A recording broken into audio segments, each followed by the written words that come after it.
อ้าวขั้นตอนเป็นยังไงฟังเอาไว้ให้หูผึ่งกรอกหมายเลขบัตรประชาชนกรอกตัวเลขข้อมูลบัตรที่จะใช้ชำระค่าโดยสารสำหรับผู้ที่มีบัตรโดยสารรถไฟฟ้านะครับแบ่งออกเป็น3ประเภท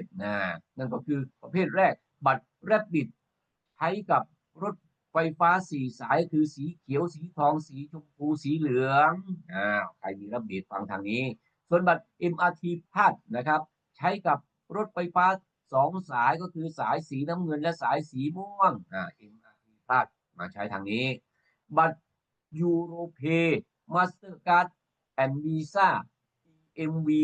Contactless Card ใช้กับรถไฟฟ้า6สายสีแดงสีน้ำเงินสีม่วงสีชมพูและสีเหลืองส่วนรถไฟฟ้า Airport Landing ERL รับเฉพาะบัตร ARL เท่านั้น